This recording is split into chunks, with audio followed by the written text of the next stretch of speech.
ourselves. There is nothing wrong with you investing your money in Africa, coming back home to America and play golf like they do. I remember 2 years ago, President Trump was addressing the African heads of states, and he said, I don't know why you guys are poor. My friends go to Africa poor, they come back rich. So for those who think the African heads of states are calling you to come home because they just want your money, wrong. We are saying, if you don't show up and you stand up and be counted, next time the contracts go to the Chinese, shut up.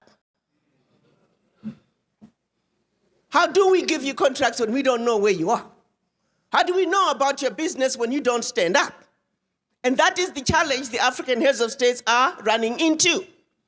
Next Tuesday, I think Monday, Tuesday, Wednesday, there's a conference going on in Nairobi. Former Prime Minister of Kenya, Raila Odinga, is now over infrastructure. His advisor called, one of the Afro-Champion advisors called me and said, Ambassador, we need you to put together a coalition of African diaspora who can come in and be together with Afro-Champions, be the first to know of the projects, the developmental projects that are going on in Africa. There is nothing wrong with diaspora organizations building the next Cape to Cairo highway, the next Cape to Cairo high-speed train. You can only get those contracts when you are on the table. These are all opportunities that are going to happen in Africa at a continental level. You got to realize, because of the African Continental Free Trade Area, for the first time ever, Africa is going to, the developmental agenda for Africa, we are looking at it as Africa, not as 55 different countries. So this is a tremendous entry point that if you, diaspora, if we don't organize, we are going to miss out. The heads of states are saying the diaspora must be in the front along with the Afro-Champions. They're wanting to create a space for us. We got our 22nd ratification, which is what we needed in order for implementation to begin, was 2 weeks ago. We are talking of a baby who has just been born. I want everybody to be clear about that. We are in a beautiful place to be on the driver's side, driver's seat of the agenda, developmental agenda for Africa. So please, if you hear anything else from me, this is the time for us to organize and stand up, and let's take Africa where Africa belongs on the world stage. But in the process, we're also helping ourselves. There is nothing wrong with you investing your money in Africa, coming back home to America and play golf like they do. That's what we want you to do. So don't look at it any other way. It's a win-win situation. So with that in mind, in Washington, we set out to then say, where do we begin? Fortunately for us, first it was the president of Zambia. He stood up and he gave us 135 hectares of land, which is about 300 acres. And when the president of Zimbabwe heard about the 135 hectares, he said, my sister, why are they giving you 135 acres? Zambia has a lot of land. He said, you see, Victoria Falls, for those of you who don't know Victoria Falls, Google it, it's a beautiful place. It's one of the best tourist destinations in Africa. He said, Victoria Falls is like a woman. When you're looking at her from the Zambian side, you're looking at her back. But when you're looking at her from Zimbabwe, the choice is yours, which view you want. So he proceeded to give us 2,000 hectares. So we have been offered 2,000 hectares of land on the Zimbabwe side of Victoria Falls along the Zambezi River. Prime location. There, ladies and gentlemen, we, the African diaspora, in collaboration with our brothers and sisters on the continent, we are going to build our first, our very own Wakanda.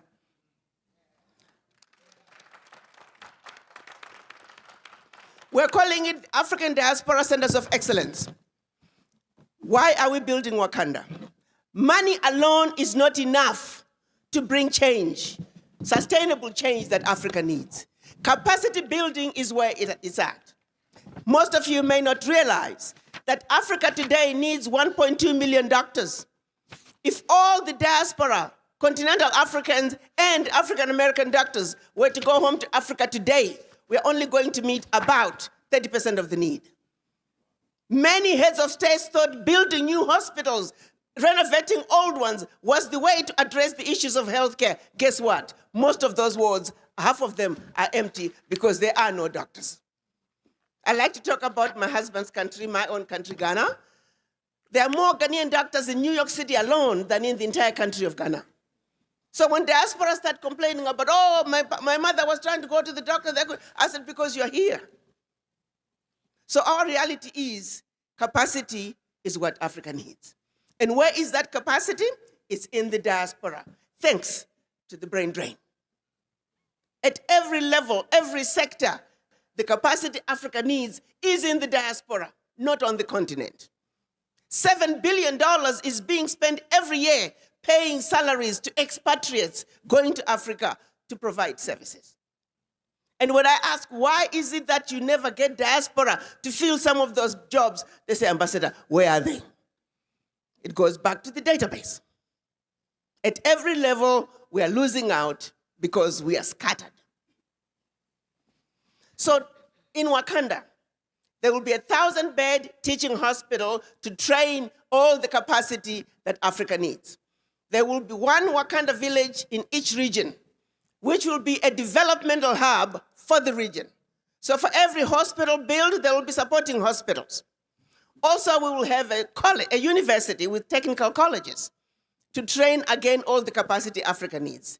Agricultural farm and an agricultural college, hotels for hospitality, a continent with some of the best tourist destinations. We're only realizing about 4% of the tourism dollars in the world. Agriculture for a continent with over 65% of the arable land in the world, we are importing food. I am embarrassed to say that. Africa should be and will be the breadbasket of the world. In addition, in our Wakanda, we're also going to have a pharmaceutical manufacturing. Most of you are also not aware that most of the sub-Saharan African countries, drugs going into those countries, close to 50% have zero bioavailability. That means they are not medication. They are chalk, in some cases, poisonous substances. Millions of people are dying every year thinking they are taking blood pressure medicines, diabetic medicines, antibiotics, when they're taking poison. Those are murderers, outside murderers coming in. Millions of them every day. And nobody is held accountable. We have got to stop that. We must manufacture our own drugs. And of course, there will be a power plant, infrastructure, housing to support the development. It's going to be a very modern city with roads that are ready for monorail around how Africa should be. We build the Africa that we want. For everything that's happening in Wakanda, there's going to be down this. Job 2020, educators who are saying 15, 20 years from now, access to healthcare is a thing of the past. Access to power is a thing of the past. Access to water is a thing of the past. We have teams from the diaspora working on the various sectors. Can we not do that, guys? Yes, we can. Absolutely, yes, we can. And all we gotta do is organize, because the brains that we need are endless in the diaspora. Then the question becomes, Ambassador, how are we going to fund this? I said, that's easy. We got 50 million in this country, 41 African Americans and about 9 million continental Africans. If I just get 1 million of those to put aside $1,000 a year, $1 billion. Can we not do that? If I take 5 million, now we're only down to $200 a year. And we got $1 billion. And we take that money, we leverage it, and just keep it in the account. Don't touch it, just leverage it. And not put another penny. We can get $1 billion every year out of that money to build Wakanda. Can we not do that? Can I get an amen? Amen. Hallelujah. We can do this. We want the NGOs out of our countries. We want no more aid. Aid is killing us. We don't need aid because we are very capable of taking care of ourselves, especially you, us, diaspora, to whom much is given, much is expected. We can do this. We live in this wonderful, great country. When my last conversation with Chairman Zuma, she said to me, my sister, if sustainable development is going to come to Africa, it's going to be brought by the diaspora, but not just any diaspora, the diaspora in America. The diaspora in America. Think about it. There's something unique about being a diaspora in this country. We already live as Americans, not as Californians, not as Floridians, but Americans. Subconsciously, we're already integrated. So moving into Africa is a piece of cake. So the African leaders and my chairman, Musa Faki Mahamat, they're very clear that in order for Africa to move forward, the children of Africa in the diaspora must be front, middle, and end of it all. So I look forward to our conversations, but I hope that we can all be in the right spirit and agree that we must speak as one continent, one Africa, one voice. Thank you.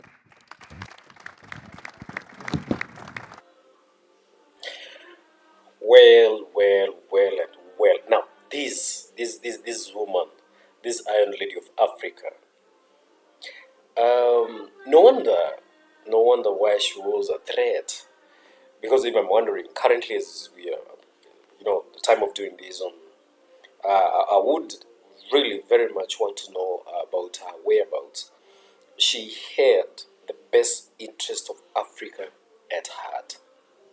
Number two, she spoke with some form of clarity, with some level, in fact, a certain definite level of truth that with the Africans in diaspora and those Africans at large, so like all the resources, the human resources, as she had mentioned there, the doctors.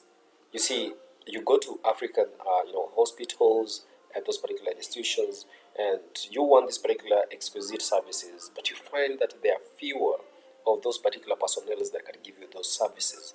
Then they have been extracted and they have gone to serve, the other places or the other, countries. That is, in this particular context, the European or the Americans. So the Africans in diaspora, it is high time.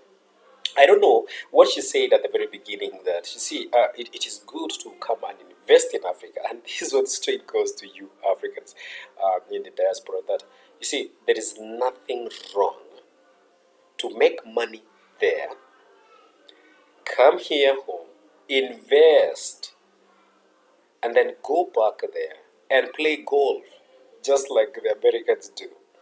While they're thinking that maybe you are trying to serve them all, all your energy, your resources, all your time, you dedicate it to, better that particular place.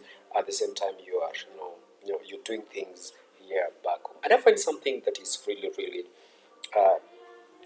very strong, very motivational, and much love to Chiombori, Dr. Chiombori, Kwa Arikana Kwao, and we are in love with her. That more of these brains are needed in this particular, domain to sensitize, remind the Africans that where we are coming from and where we are going. But of course, from me, it has always been, my opinion. I also do stand corrected. You can also do drop me your comment on the comment section. Don't forget, mention from where you are coming from and where you are reaching us from. And that way, we are able to build this particular larger community that is sensitizing and opening up, Africa to the new horizon, to the limelight of, the globe, platform. And it's an adios for me. Cheers, guys.